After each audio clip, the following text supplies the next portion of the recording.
and water. And today what I wanted to talk about is to just sort of set the stage for a longer discussion about some of the very real-time interactions that we're seeing right now between agriculture and food, but also energy, the economy, trade, resilience, livelihoods across the continent, and what that means for the way that we think about solutions and responses and transitions. So let me share some slides.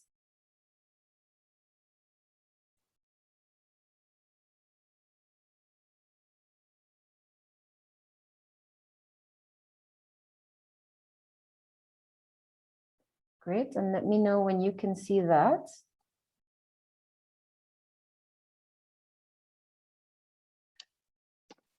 We can see your slides, Rebecca. Please go on. You can see. Yes, perfect. Great, excellent. Great. So yes, as I said, wanting to kind of just talk about the interconnections and the nexuses that will seed the conversation for today. So just starting, of course, with where we're all at and COVID, and the World Bank projects that because of the COVID-19 pandemic, Sub-Saharan Africa will be facing its first recession in 25 years, coming at a time of unprecedented unemployment rates that are heightened by the continent's current youth explosion. According to the United Nations, Africa's population, the fastest growing and youngest in the world, could even double by 2050. So young people, meaning between the age of 15 and 24, many of those of you on the call today, will comprise over 840 million alone, just that age bracket. So young men and women in this narrow age band are now accounting for over 34% of the continent's working age population today. Over 10 million jobless are coming onto the market every year, according to World Bank looking for work. So in the face of COVID, the scale of the current challenges is actually quite profound, that African policymakers are having to develop multi-pronged strategies of saving lives, protecting livelihoods, safeguarding the economy, and addressing climate change. So given that over 32% of the continent's GDP comes from agriculture, and food systems are currently accounting for a major portion of the continent's labor force, a lot of attention, of course, is coming onto the potential of the agriculture sector to help deliver some of that relief that we've just talked about. And indeed, some of the estimates suggest, this one is from AFDB, that African agribusiness could be $1 trillion market by the end of this decade, by 2030, mostly driven by demand in cities, growing demand in cities. Now, despite this outsized importance, we actually find when you look at the data that Africa is not a net exporter of food products. It actually accounts for a small portion of global agricultural exports. And according to the FAO, the Food and Agriculture Organization, this has something to do with the fact that growth in the agricultural space has accrued predominantly from area expansion and intensification of cropping systems, as opposed to larger scale improvement in productivity like farm mechanization and value addition. And indeed, we see this when you look at the numbers in terms of how the agriculture sector is segmented, and you actually find that smallholder farmers are producing a lion's share of our agricultural outputs. Many of those preparing lands using hand tools only, very, very small portion of those lands under irrigation. So that helps to kind of, explain where we're at in terms of the agricultural space, and also why we have this heavy dependence or this interlinkage between agriculture and climate change. Another element I want to add in is that of value addition. Just another quick stat here. This one comes from again from the World Bank, is that while processing so post-harvest value addition, while processing adds something on the order of $180 of value per ton in high-income countries, this value is something maybe at like $40 per ton for Sub-Saharan Africa. So I say all of that to say that the agriculture sector is poised to help deliver on a number of these fronts in terms of economic relief, livelihoods relief, etc., but is also challenged to deliver on that potential, given the challenges of absorbing large volumes of workers, and it's the challenges around productivity and profitability. And in fact, actually, if you take a look at IPCC's special report, the one that just came out this year, this is a graphic from chapter 5 of that report. The IPCC says that Africa is one of the most vulnerable continents to climate change and climate variability, largely because of this strong tie, this strong economic reliance on agriculture and the particularly climate dependent nature of our agriculture system, as mentioning very little reliance on irrigation and so on.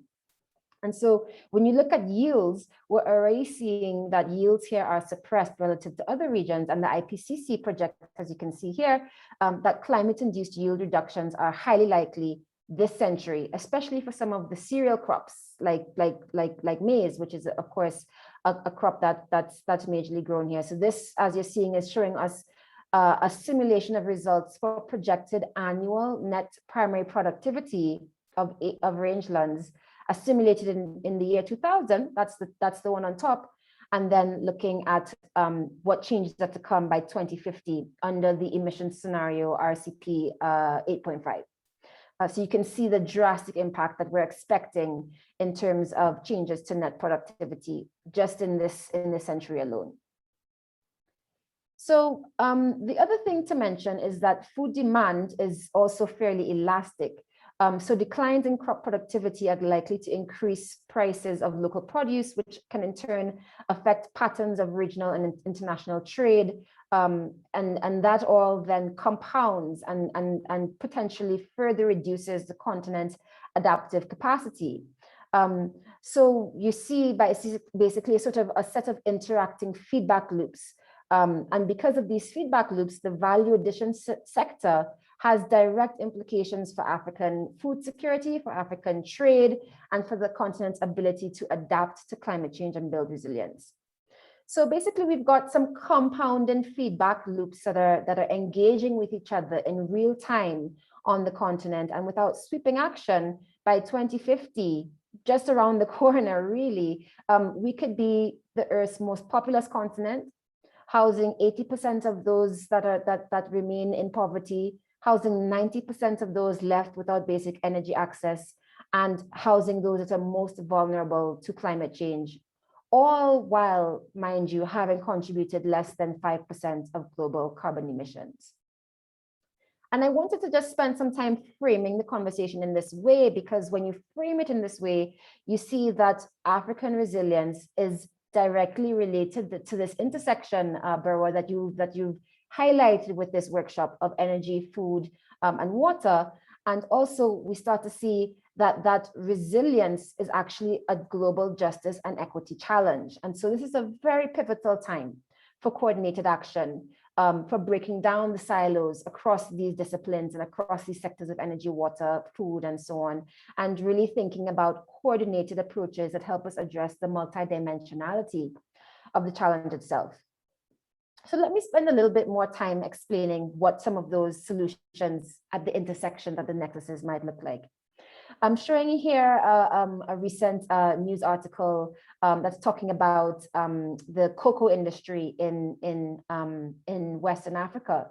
And part of the challenge of the low input, low output nature of agriculture here, according to agricultural scholars in the agriculture space, stems from the compounding of external forces, geopolitics, economics, both historic and contemporary policies that ultimately perpetuate a lack of investment at the level of the smallholder farmer.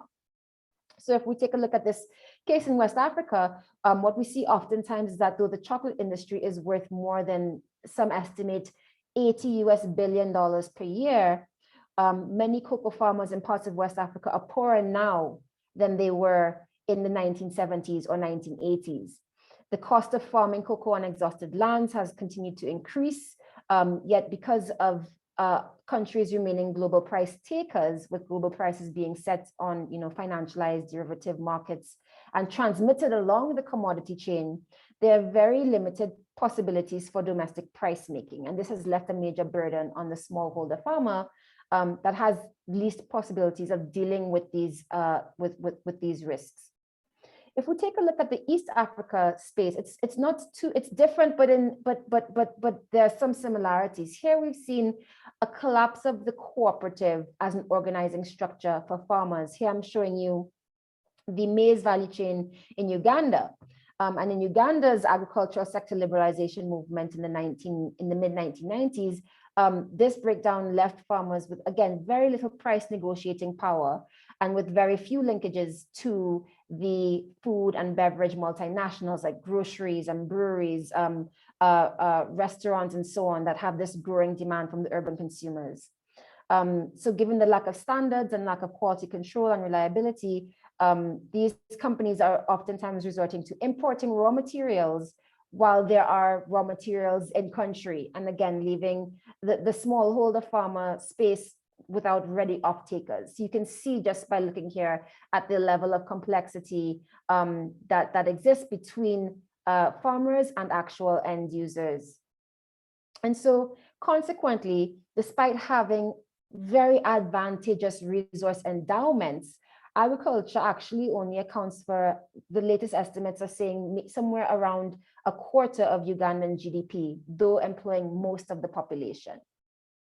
So these examples just demonstrate how the African agricultural sector, based on its reliance on smallholder farming and the challenges of smallholder farmers being able to reach up into the value chains, has put us in a situation of particular climate vulnerability.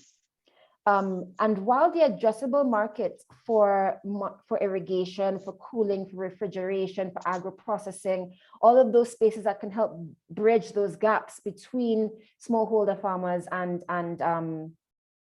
consumers, while there is a big market potential here, this is a study that was done by, Lighting Global. You can see that there's a big and market difference between the size of the market and the addressable or serviceable market. Meaning that while there's a lot of opportunity, given the challenges around affordability and the ability of smallholder farmers and agricultural cooperatives and so on to pay for these services, there's a major mismatch. So all of that means, if left unabated, there are major concerns that these challenges could actually just compound over time and prevent smallholder farmers from effectively benefiting from, things like the regional, the Continental Free Trade Agreement, and leaving them further exposed to increased competition without the ability to access markets. So this is a potential opportunity, actually, when you think about it. It's not all doom and gloom, right? There's actually, what we're talking about in this graphic here is a major market potential for services like cooling, refrigeration, irrigation, and agro-processing to actually help create more productivity within the agriculture space. And then that translates into, jobs creation and some of the economic relief that we were talking about earlier. The question is how to leverage that opportunity given the challenge of affordability and so on. So this symbiosis is often termed the energy agriculture nexus. And I believe that some of my fellow colleagues are going to talk even more about opportunities at this nexus. But I just wanted to bring up that why we call it a nexus issue is because even on the energy side, there is a major opportunity here. Of course, as we know, under current policies, there are an estimated 650 million persons across the continent still without access to electricity, or that would be remaining without access to electricity by 2030. And that translates into 9 out of 10 persons without access in the world living here in sub-Saharan Africa. So one of the opportunity spaces is in mini grids and commercial, industrial, solar and off-grid solar products being able to reach some of these last mile communities. The challenge, of course, is around, again, affordability of these technologies. There is a belief that agro-processing and some of the types of spaces that we talked about just before could actually be very important to the expansion of access, because productive uses of energy in agriculture may not only expand access opportunities for smallholders to get the energy that they need to, or cooperatives to get the energy that they need to run some of these processing plants and so on, but may create generation, may have multiply effects downstream. And actually reduce costs of servicing communities with energy, and therefore have a plethora of other effects. So this nexus area, this opportunity is critical from an energy access point of view. It's critical from a food security point of view, from an economic growth point of view, from a livelihoods creation point of view, from a trade point of view, and from a climate adaptation point of view. And we're actually seeing a number of large multinationals entering the agro-processing sector in sub-Saharan Africa, which is sending a very strong market signal.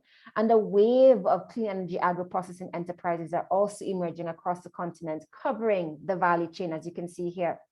So we're seeing solar-powered maize milling, we're seeing solar-powered fruit drying, we're seeing mini grids coupling with refrigeration and cold storage. We're seeing mobile cold storage. We're seeing oil pressing, egg incubation, coffee pulping, honey processing. Many of these small and medium-sized enterprises or SMEs are entering into various stages of the value chain and helping to draw out those connections between smallholder farmers and end users, leveraging on energy. And so this is a real space of opportunity. There are, of course, however, many challenges that still exist to unlocking that opportunity, which we can talk about a bit more when we get to the Q&A. So I'm going to stop there, Brewa, but what I really wanted to do is just basically kind of set the stage and kind of talk about the way that these spaces that we tend to see as silos are really actually compounding and creating feedbacks on top of each other. The IPCC succinctly summarizes that climate change is interacting with non-climate drivers and stressors to exacerbate vulnerability of Africa's agricultural systems, which are, as we just talked about, at the core of its economic and adaptive capacity. So while some progress has been made and achieved on managing risks to food production from current climate vulnerability, a lot more emphasis on this nexus that you've identified for us is really important to addressing long-term impacts of systems change. So I would just say that, there are solutions and a lot of work is being done at this intersection. For instance, there's a lot of work on direct interventions to strengthen collective smallholder farmer organizations, to strengthen market access, to strengthen policy reform, to encourage more commercial cooperatives that can effectively organize production and post-harvest logistics and negotiate higher prices in the market and so on behalf of smallholder farmers and leverage that agency. There's a lot of work happening there at the local level. There's also a lot of work happening now around developing financing solutions, such as agricultural bank loans and that are tailored to smallholder farmers and cooperatives and so on. And then, of course, there's a lot of work happening on the energy side, as I mentioned before, on SMEs that are coming to the space to kind of provide these technology solutions. So lots of work happening here, and I think in the Q&A we can talk more about what opportunities there are to further catalyze solutions at the agriculture, energy, and food nexus. Thank you so much for the time, and Brewa, I will pass it back to you. Thank you so much, Dr. Rebecca Shire. Thank you for the very insightful presentation. And I really like how you frame the nexus as compounding feedback loops that should really listen to and pay attention to in our designs and solutions in both individual sectors. And also you highlighted the potential addressable market that's been lacking on the industry, on the market. And I really think that's a nice time to segue and introduce our speaker, our industry expert on the panel, who is Tony Shiu. He'll be talking about how renewable energy can be help solve the conundrum in this Nexus, and he'll also be talking about how this Nexus has an impact on the African economy. So we should leave the floor to Tony TU and take us through his presentation as well. Okay, so I think now you can hear me. Let me share my screen. Hopefully you'll be able to see in a minute. So let me know if you can see my screen. Can you see my screen?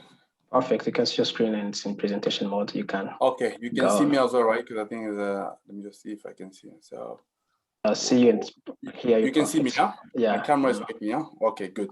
Excellent. So let me take you to the presentation. So you've already introduced what we were going to talk about, and I have introduced myself. So Tony TU, so founder CEO of Renewables in Africa. And then just before I dive into the conversation, I just thought I briefly present what we're going to talk about, a very brief introduction of what the company is all about. So Rebecca has already presented the Nexus, water, energy, and food or agriculture. So I will come back on that, but very briefly, because I don't think I need to demonstrate that again to you. So what is the impact that it is having on the African economy, and what kind of solutions should we be talking about? And then we're going to conclude, and I'd be more than happy to take your question after that. So first of all, so renewables in Africa. So in short, our company has two mandates, right? So on one hand, we are a clean energy engineering company. So what we do is to originate and develop projects to help businesses looking to reduce the energy cost, but also to tackle power stability. And obviously we provide insights and business intelligence to investors who wants to dive into this market, or maybe renewables energy in general across the continent. So, and also a lot of people will know us because we are also a media platform, online media platform, and we're clearly pushing for the more promotion and awareness building of the sector in the continent. And we are very, very much proud of that. You can see on your right a very quick snapshot of how or what our website look like, which is www.renewablesinafrica.com. So feel free to go there. So our mission I've mentioned there clearly is to bring back power to the continent. So talking about the Nexus, again, briefly speaking, we definitely need water to produce energy, right? So I think Rebecca has mentioned that. And what I can say, water, first of all, hydropower, it's the largest renewable energy source used in the continent at the moment. People don't know that. That represents about 18% of the total power capacity, right? So that's already a direct connection between water and energy. They say water is already a source of energy. That's what I'm trying to say here. And obviously water could be used, and it's used as well for many operations. So we talked about the cooling here, the pumping, the treatment of water, transport, and so on and so forth, right? So it's clearly very much used.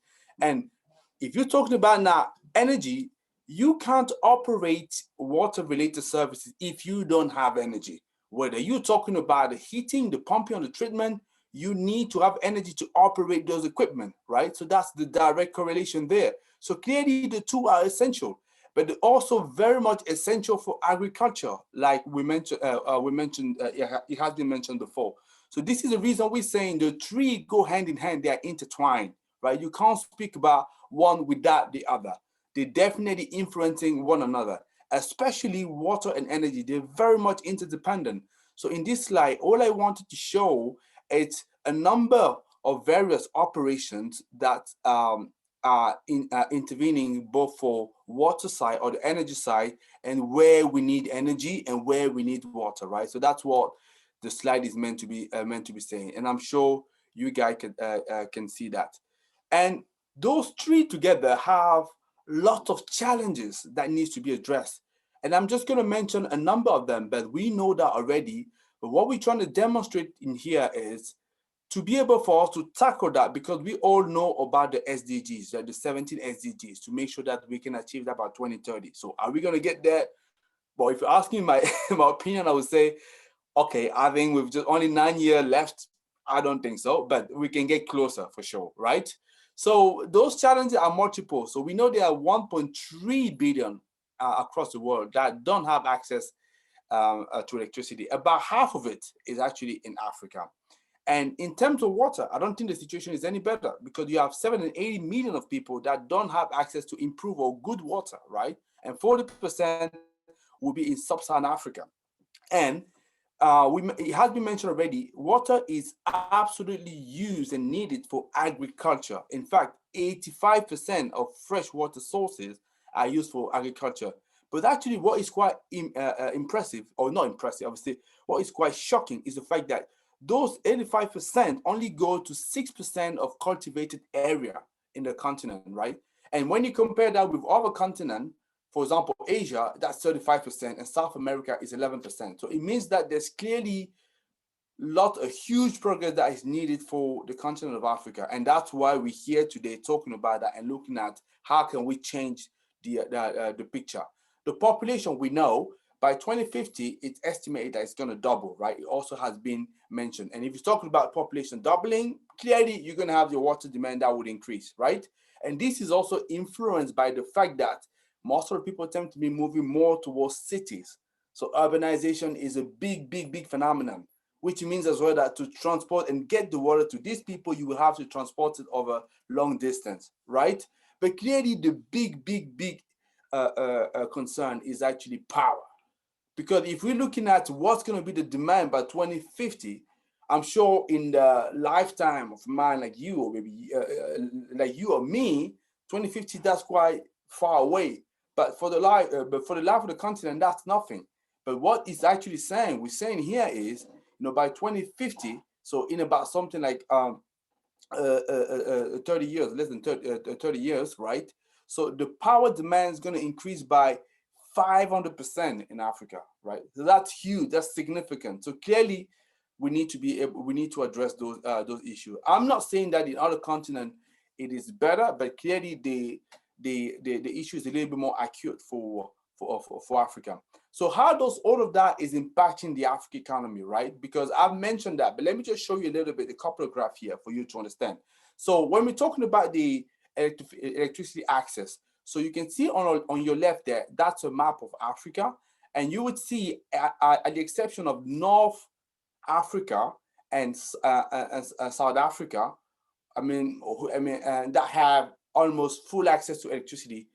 Pretty much the rest of the continent, it's under electrified, right? And that you can see that, for example, GRC right in the middle here, only 9%, and that's significant. This will have an impact in your economy, because how can you run the economy in your country? How can you run your businesses? How can you supply services to household if you don't have access to power?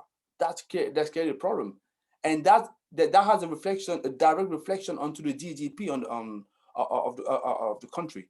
If you look now on your right hand side, you will see that the impact on the GDP is significant. It goes between 2% all the way to 15%, and countries like Ghana, Nigeria, Tanzania, who are leading economies, at least in Southern Africa, right, or Sub-Saharan Africa, right, the impact is about more than 10%, which is huge, significant. So that means that by not having enough power, you're directly affecting your economy, right? So that clearly has to be tackled. And if we're looking at water, again, this picture is showing, is giving us the picture, the ideas of the situation we have to tackle here. Because if we're looking at mature economies, they either have extremely high water withdrawal, or let's say high or medium. But in Africa, same situation, at the exception of some countries in North Africa and part of Southern Africa. The rest of the continent, I'll say the majority, you still have low withdrawal. And we were saying that water and energy are interrelated, and energy clearly has an impact, and that has an impact on the economy. You can see that now, how not being able to access those resources penalizing the economy and the whole continent, right? So that's what you see there in terms of the water stress. And for agriculture, I think the first presentation today was actually brilliant to demonstrate the importance of agriculture for the continent, right? So, but suffice to say that for many countries in Sub-Saharan Africa, it's still the main source of livelihood. And even some countries that represent 80% of the export earning, right? And one thing that you should know about agriculture is actually most of the crops that are harvested between 20 to 50% of it is lost. Exactly, lost, gone. It's almost like you are working and half of the time you're working for nothing because it's not going to be used. And now, if we're looking at the distribution of the reason for this wastage, right? So what we can see, so you will see Africa here. So that I had that ellipse to show you. The breakdown is showing us that only 5% is lost in consumption. The big part of it will come in the production and the handling storage, right? Especially issue related to cold chain. This is where we're losing most of it. And if you compare that with North America, for example, here, most of it is lost in consumption. So you can see by not being able to properly handle the crops, the food, as soon as we harvest them, we're losing a lot of it, and that's clearly is an issue. And all of that is against the backdrop of COVID-19. We all know, obviously, the global impact that it has had, right? So if you're looking at that graph on the left, so clearly it was a steep recession for pretty much all the continent, not pretty much all the continent.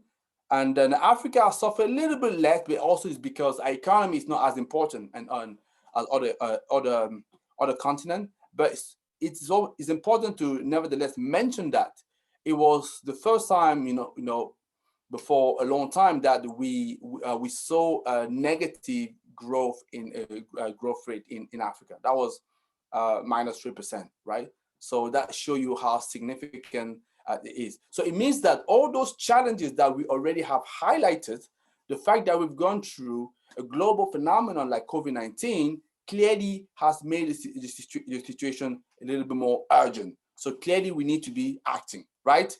And that's why now I want to talk to you very briefly about what kind of solution are we talking about for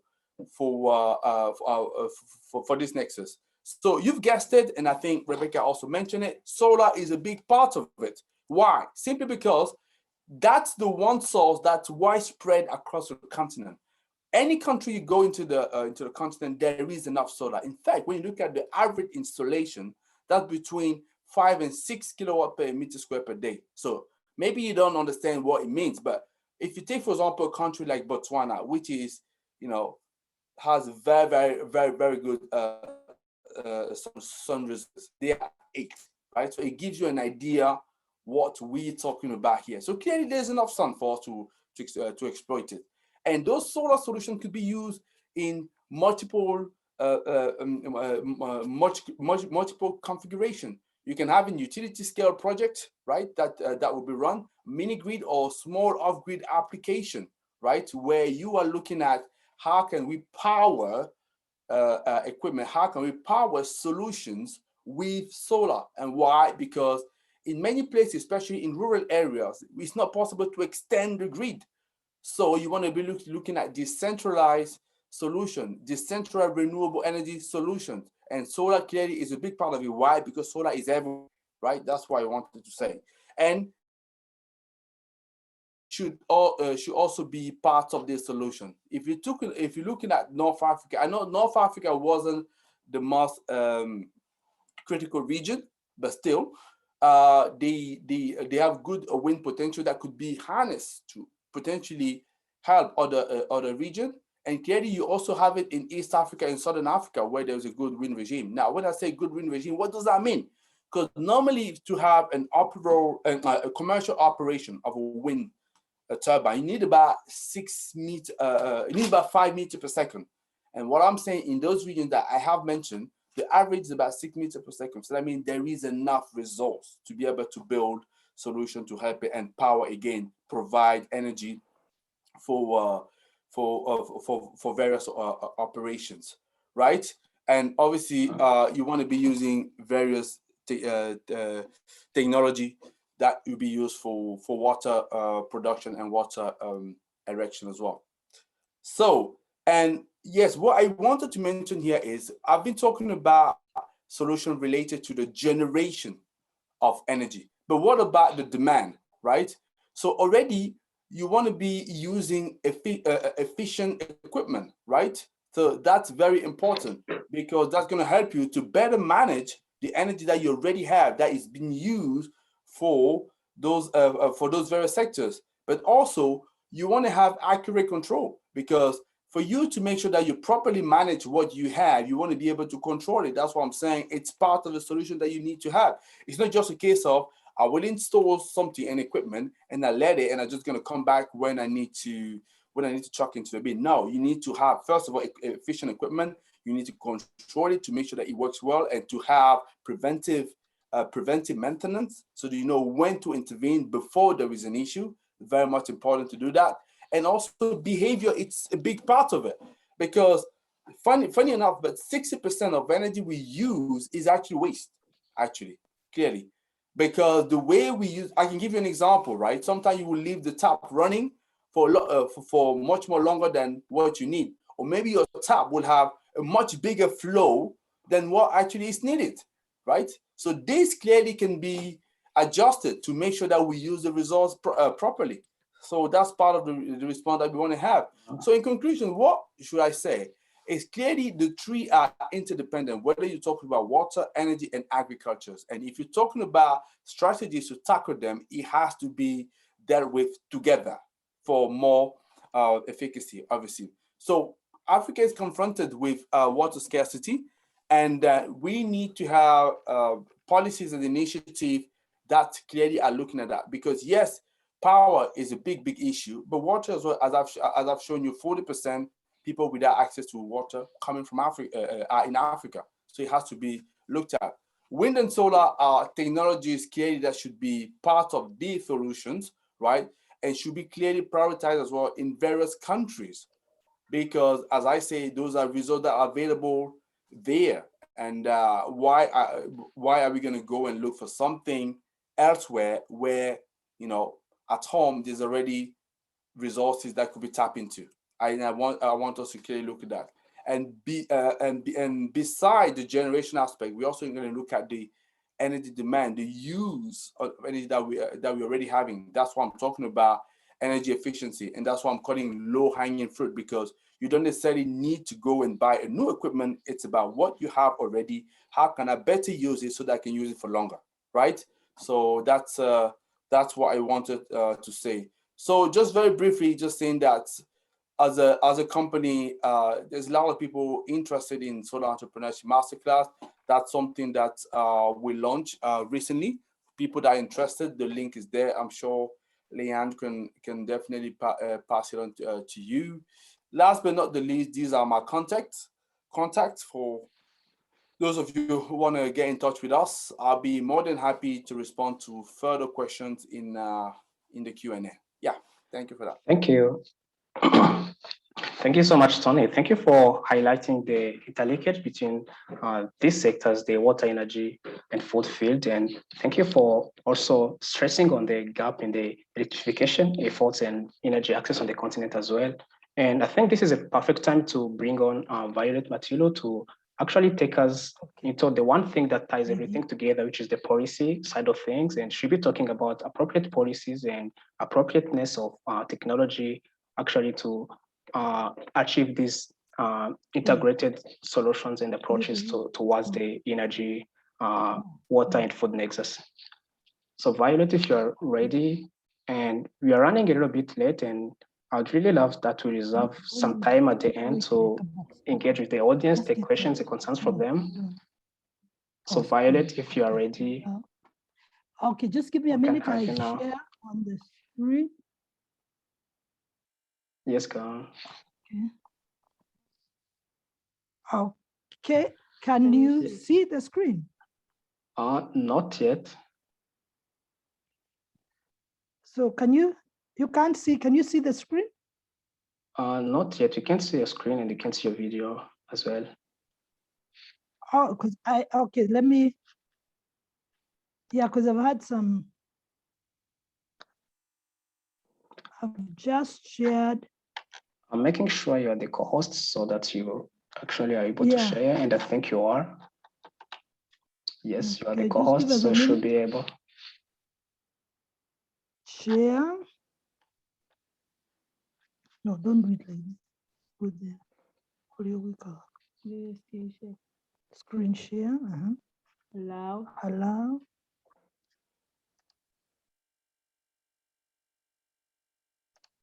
And as you're Okay, waiting for Violet to share her screen. Can you see the screen now?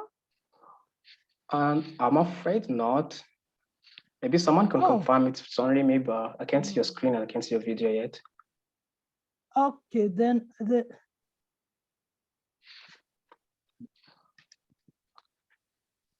okay, I think. Oh, Violet, how about you start and I will look for your presentation, share it for you. You can let me know when you want me to do the next slide. Yeah, please. Okay, start. Yeah, I'm sharing your screen, Violet. You can go on and proceed with the presentation. And I'll be doing the next slide if you request me to. Okay, thank you. Yeah, so let me start the video. Yeah. And as you're getting ready, I should remind everyone, if they have any questions, please post them in the chat box so we address them in a moment. Yeah. Okay, so you can hear me? Yeah, hear you fine and see you fine. Please proceed with the presentation. Okay, so yeah, I've had a bit of technology challenges. So anyway, so okay, so with regards to my presentation, I think one of my biggest qualification to discuss this issue is I grew up in a home with no electricity. We didn't have water, tapped water, and we grow food and keep livestock, for our food. So I have seen the challenges firsthand that a home goes through in the daily struggle for getting water and then getting food and getting energy. So water, food, and energy, they are very necessary for subsistence. And I think that's something that everybody acknowledges, that they are necessary for subsistence. But the other side of this same water, energy, and food, the other side of the coin is that they are also commodities, and they are commercial commodities. And therefore, the implications for this, something that is necessary for subsistence, but is also a commodity, is that there's usually a struggle between human rights versus the ability to pay. So, for example, the human right for access, water as a human right, access to water as a human right, versus if you're able to pay and abstract water from a river, should you be allowed to, because you're using it for commercial purposes. So policies attempt to balance this welfare and economics, both sides of these two sides. So you'll end up, I have quite a number of examples from the work we're doing in Kenya. And one example is that you'll find that in some cases, springs, natural springs, which communities have been using to access water for the domestic use. In many cases, there are many examples where those springs have been grabbed by individuals who are more powerful, and they're able to then tap that water and even sell it commercially, while the communities don't have access to water, much as the policy says that the domestic needs should first be met. So there are public and private costs of producing and distributing this water, energy, and food. For example, the catchment protection, who is looking after the forests, which are the watershed forests, who bears the cost for protecting the forest from getting degraded, from protecting the springs? In many cases, there's a disconnect between who bears those costs. For example, we are doing work around public forests, gazetted public forests, where the communities go and enrichment planting.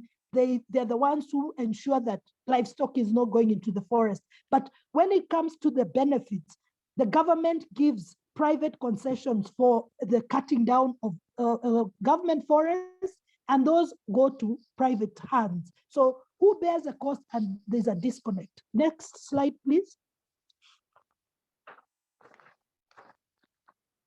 So another cost which we rarely think about, is the cost of enforcement of policies that try to balance the use of water, energy, and food.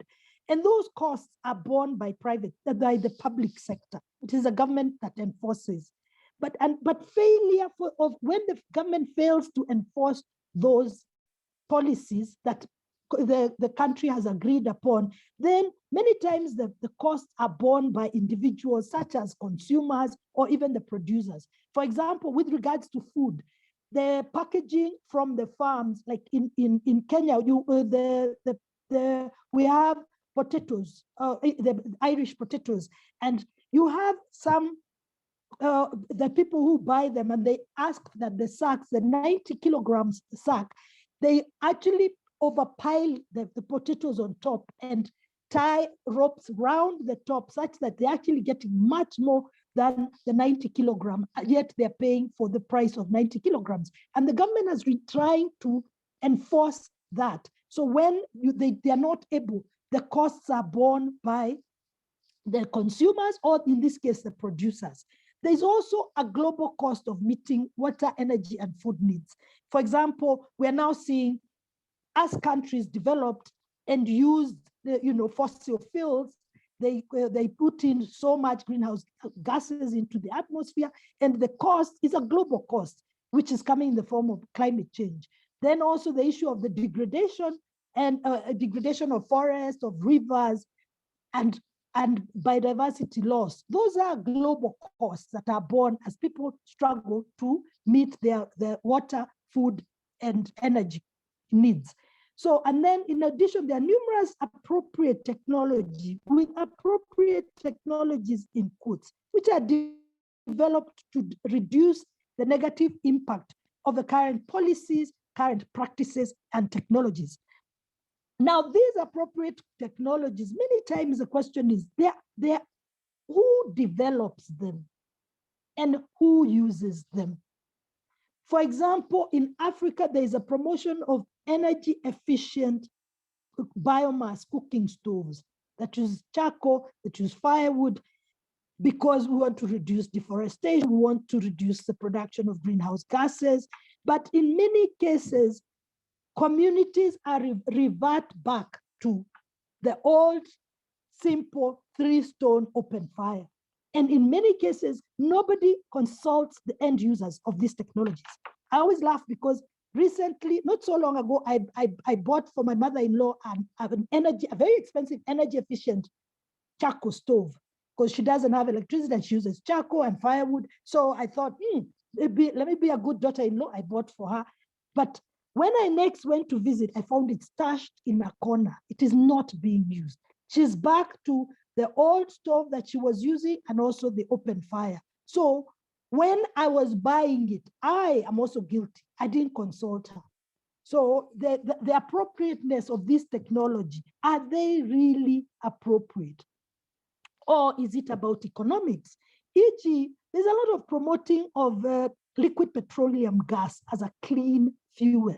So even in Kenya, for some time, it was zero rated. In fact, the gas cylinders were not being taxed to encourage the use of liquid petroleum gas. But when you look at the issue that these are fossil fuels, their cost of getting them from the ground, the cost of transport, are they really clean energies, or is it more about economics? Please go to the next slide.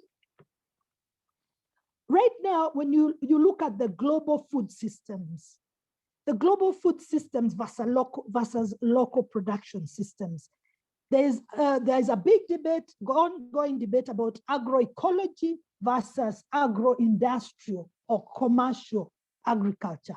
And each side is promoting their side as sort of like a panacea, cure-all, and yet each side is also, in some cases, criticizing the other side. And some of the issues they are raising, like, for example, with agroecology, which is the use of organic farming, working together with nature as much as possible, avoiding to use synthetic pesticides and chemicals on the farm. One criticism of that approach is that the volumes that are being produced, are they enough to meet demand? So then there's the other side that promotes the the agroecology says the high ecological costs of these agro-industrial large-scale commercial farming, where bee populations are collapsing because of pesticides. So then there's also the energy costs of distributing this food. Then there's the global politics, which come into play, especially with the relief food and situations where production, large-scale commercial production of agricultural produce then leads to a large surplus. And then in this case, this large surplus is being dumped into fragile markets like in our countries. So you're finding there's lots of rice from Asia. There's dairy products, especially in West Africa, coming in from Europe and all over. So what you're ending up finding is that food is actually also used as a political tool. We have areas in our countries where communities' ability to produce their own food was completely destroyed because year in, year out, they're given food aid.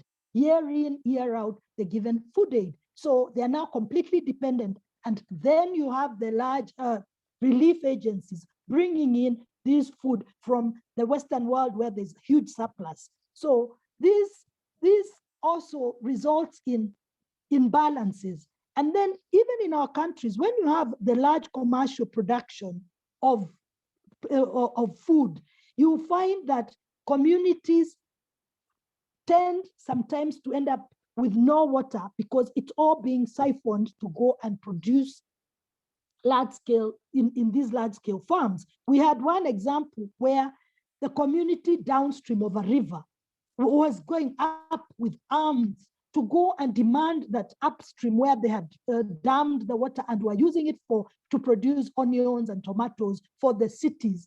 They were then saying there was no water even to water their livestock. So in conclusion, I think water, energy, and food are critical for the achievement of the SDGs. And there are lots of technologies, like the previous speakers, they showed very good technologies. There's lots of technologies that could enhance access to water, access to energy, and even access to food. But policies and practices have not kept pace. For example, in Nairobi, we have a situation where every year when we get heavy rains, there is excessive flooding. But when you look at our homes in Nairobi, you do not see rainwater harvesting from the roof catchments because there's some vested interest that does result in them not promoting rainwater harvesting. Instead, you find there's much more promotion of borehole drilling, more boreholes drilling, more water being brought from many kilometers away. Like, for example, right now, about 80% of the water that feeds the city of Nairobi is being brought through in tunnels and interbasin transfer from Tana River, which is like more than 100 kilometers away. So you're finding that the solution could be so close to us, but we are then seeking for other things which are more driven by politics. And then no approach or technology can address all the challenges in the water, energy, and food sector.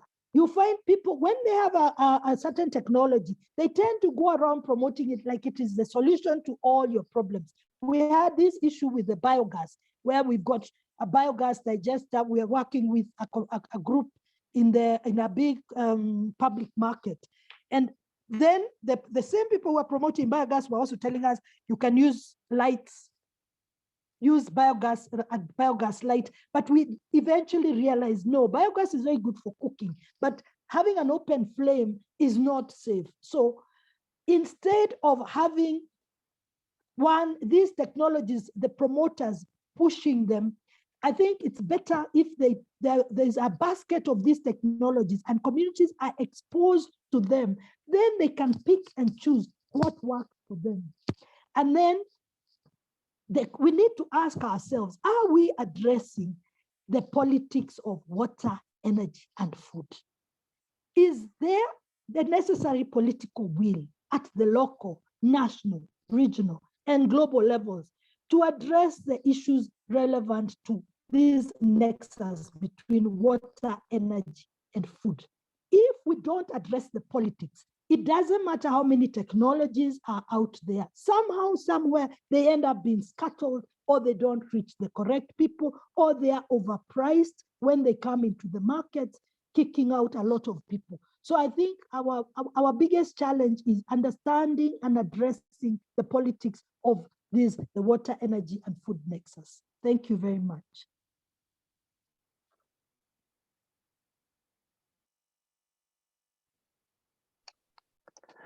Thank you so much, Violet, for the presentation. And thank you for highlighting the cost of policy enforcement, and as well as how policies need to catch up on technology, and that we need the political will to actually address the politics in water and food and energy as a nexus. And we have time for a few questions. I think we can have 1 or 2 questions at least for each speaker. And I see some questions flooding the chat box already. Thank you. Please keep them coming, and you can also address them more as a follow-up if you have many. But to kickstart the Q&A session, I would like to bring on Dr. Rebecca Shire.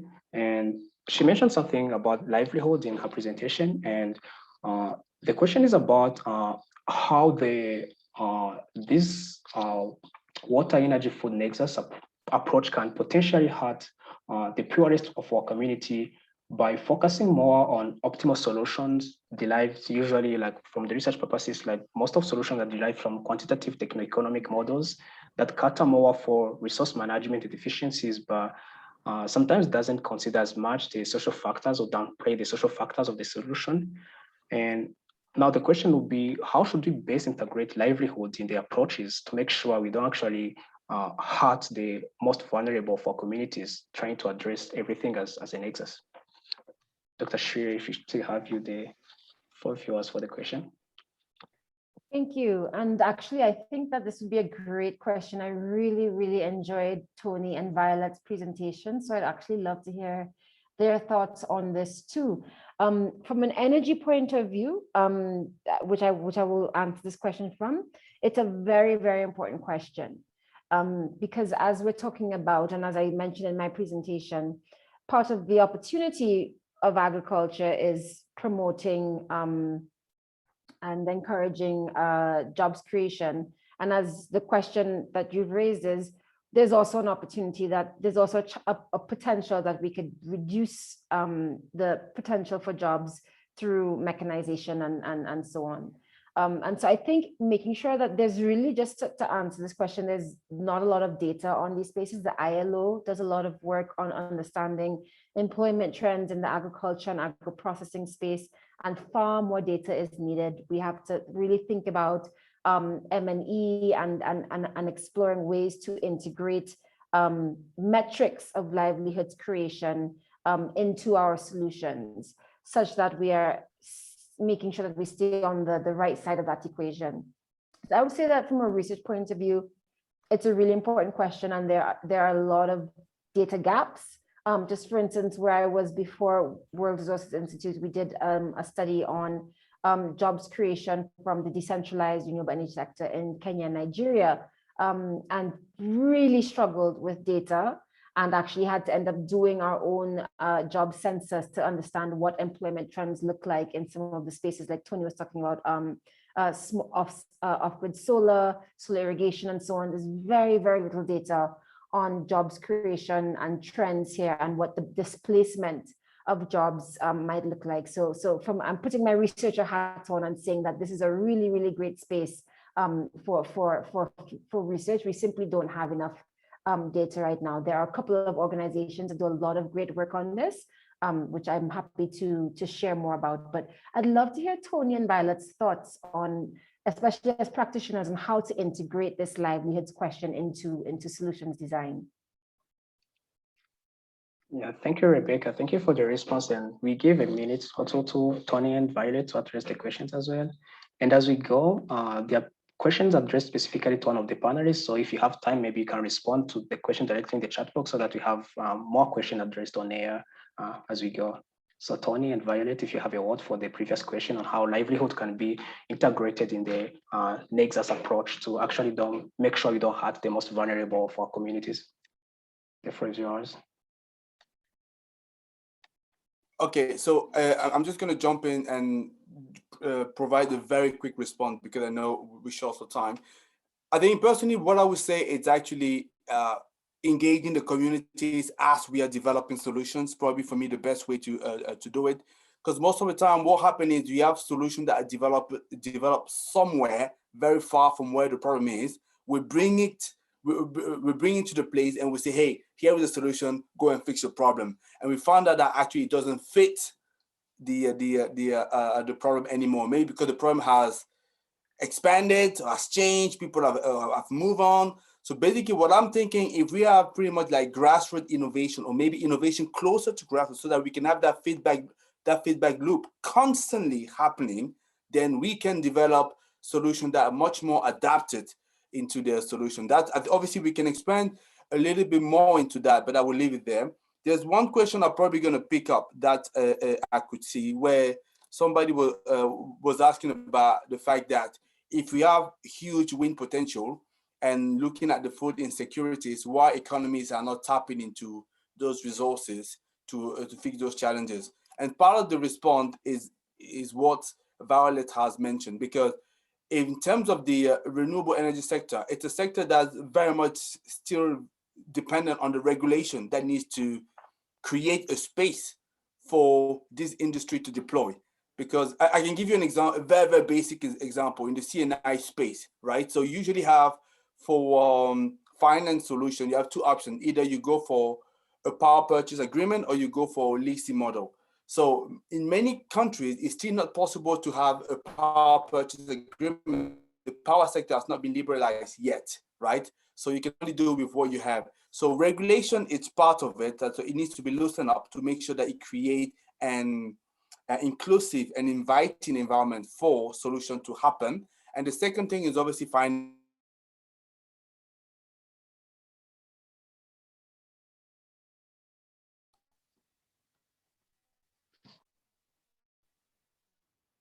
Okay, so I look at the question with regard to the question about how to create livelihoods. I agree with what Tony is saying. We need to work with, and I think one of the biggest challenges is that we educated Africans have abandoned our communities. When we were raised with, in the rural areas, we didn't have electricity. As soon as we get educated, we move to the cities, and we no longer come back to work together with our communities to develop technologies that will work for them. So instead, what we are having is that, like, for example, I know it's in Kenya, Nigeria, and also South Africa, there's lots of startups which are being financed from the US, even from Silicon Valley, designing solutions for Africa by people who have never lived the reality of Africa. So what you're having is that, like, for example, the stove I told you about, it is very efficient energy-wise. But does it fit our own cultures, the foods we cook? So then it is not being used. And so we need, as ourselves, as Africans, especially us who have had a privilege to get educated and to also, travel and get exposure, we need to come back to our communities and work with them. And then assist in designing policies that are responsive to our needs. Right now, we have another very sad situation where a lot of our policies are being developed through donor funding. So they are being developed through EU funding, USAID funding. So they're coming with vested interests and a different worldview. So, like, for example, right now, as we speak, in the last few weeks, there's a beekeeping policy and law that is very draconian that is being introduced by the Ministry of Livestock, that for you to keep any bees commercially, and you see commercially is a very loose term, because if I have, like right now I have a beehive because bees came to my compound, and sometimes I harvest honey and I may sell to my neighbors or give them to my neighbors. Will I be considered a commercial beekeeper? Then they're now saying you have to be registered as a beekeeper. You have to have, I don't know, certain inspection licenses. Where is that policy coming from? Who came up with the idea? And what is a vested interest? Is it coming from within us? Right now, many of our policies, that's why we're having policies on GMOs. And this is linked to one of the questions or comments in the charts, the issue of the hybrid seeds. So what we're having is that hybrid seeds are being touted as the thing that will help increase production. So they're being even given bags of hybrid seeds are being given by the Ministry of Agriculture. So the question is, are they really the solution? Because they're being promoted by companies that have a vested interest in promoting GMOs. We also have the issue of like glyphosates, which are causing cancers, but they're still being used in our countries in large volumes, because now communities are preferring to use those chemical herbicides instead of hiring labor to clear their farms. So our policies right now, as we speak, are completely mismatched with our needs, with our realities. And just maybe that's one of the major concerns that is making, even where there are good technologies out there, they are not reaching our communities. I'll leave it there for now. Yeah, thank you so much, Violet and others for the response to the question, and thank you for addressing the comments and the question in the chat as you go. And there's another question. Some of them have been, as I said, you've been kind of trying to address them as you respond to the previous question. And there is this question about who should drive the solution. Should be the market driving the solution? Should be the farmers themselves driving the solution that are catering for them and their needs? And I think we can take this question, go together with the issue of ownership structure with this Nexus approach. Like if you think of it as business models, usually where companies are like acting on their commercial interests is the situation we usually have now. Now, if you bring in the Nexus approach, that would mean like larger players will be having a competitive advantage. Maybe smaller players will not be able to participate in the Nexus innovation. So can you bring these two questions together? Like who should drive the Nexus approach, the market or the farmers? And how should the ownership structure be implied, and what should be the effect on it? If anyone has a quick answer to it, please go on. Or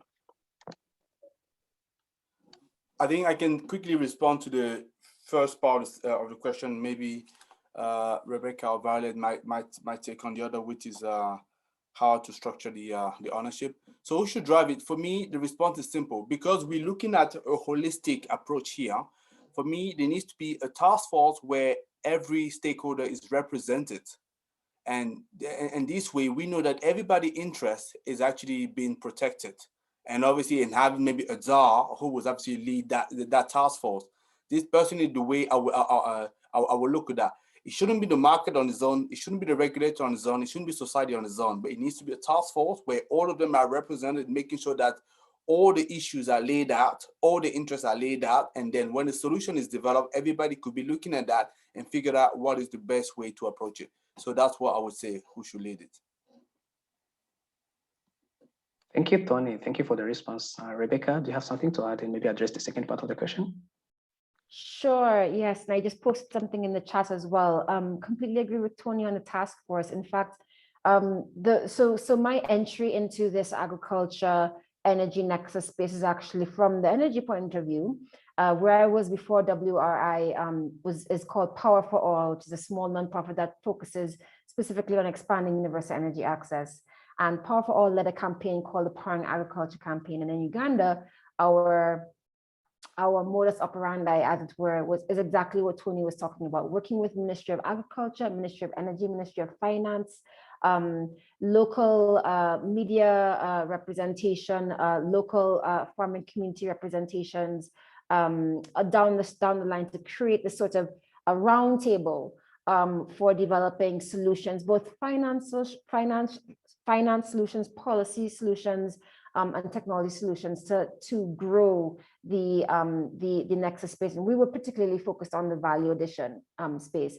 So I think that exercise of creating that roundtable worked very, very well, because oftentimes, you know, even in the three conversations, at the three presentations, you saw how obvious the interconnection between these spaces are, but really oftentimes in policy, the silos are still there. And so creating these spaces for breaking down silos is really important. The other thing I would mention on the question of ownership and structure, I think is that those solutions that are coming, and there's research about this, the solutions that come from processes that are community-led and community-driven tend to be quite successful. So in Uganda, for instance, there's a lot of work happening now around building village aggregation centers.